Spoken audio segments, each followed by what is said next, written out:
Hello, students. It's Mrs. Cinti here, and I am excited to talk to you about solving multiplication equations. Okay, so we're going to have a good time with this. We're going to use a property, of course, and that property happens to be called division property of equality. How did you guess that? So division property of equality. And instead of writing the whole definition of it, let's just show another example, right? Let's say that one side is 45 and the other side is 45. If we divide both of them by 15, so we treat both sides the same, divide both sides by 15, we will get 3 is equal to 3.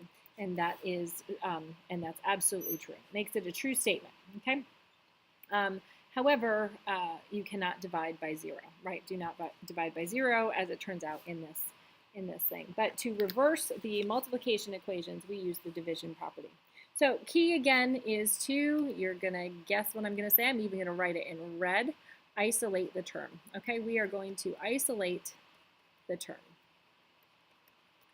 And that's how we're going to tell ourselves how to solve this. So let's go ahead and do a couple of examples.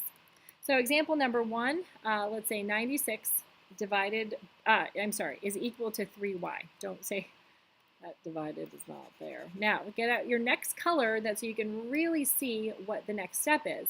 You want to isolate this term. You want to isolate y. You want to get it by itself. So 3 times y, what's the reverse of multiplying? So you're taking 3 groups of y. Let's divide y.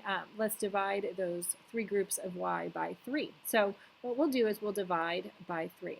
So 3 divided by 3 gives us 1. Divide this by 3. We always treat both sides because of the division property of equality. And so we divide this into this, and we get 32 is equal to y. Okay? And then we check ourselves. 3 times 32 is indeed 96. So that is how we treat this. Okay? A nice example that I like to use just to remind us of that hidden 1 in front of the variable is, let's say that another problem is negative x is equal to 36. Okay? You'll encounter this a lot, so this is important to remember. Negative x is really negative 1x. There's a 1 there. So what we'll do is we will, again, new color, isolate the variable by dividing by negative 1. Divide by negative 1. Yes, show your work. X is equal to negative 36. Okay, I do want you to show this process as we go through. Okay, so to solve multiplication equations, we use the division property of equality. Let's go ahead and try to combine some terms here. Again, we are trying to isolate the variable. So if another example looks like this, 6x plus x, is equal to negative 29, subtract 13. Okay, we have some work to do before we can start to isolate anything. So we want to combine terms, and as it turns out on this side, this is an x with a 1 and an x with a 1, so we can go ahead and combine these two. So this is like 3 apples plus 1 apple, right? There's an imaginary 1 there, or an unwritten, unseen 1 there, so this becomes 7x, and that's going to be equal to this. So keep, change, so negative 29 plus a negative 13 will give us a negative 42. That's very convenient. Then we will divide both sides by 7 to isolate that x. Divide by 7, and we will get x is equal to a negative 6. Okay? Oops, that was a terrible circle. Sorry about that.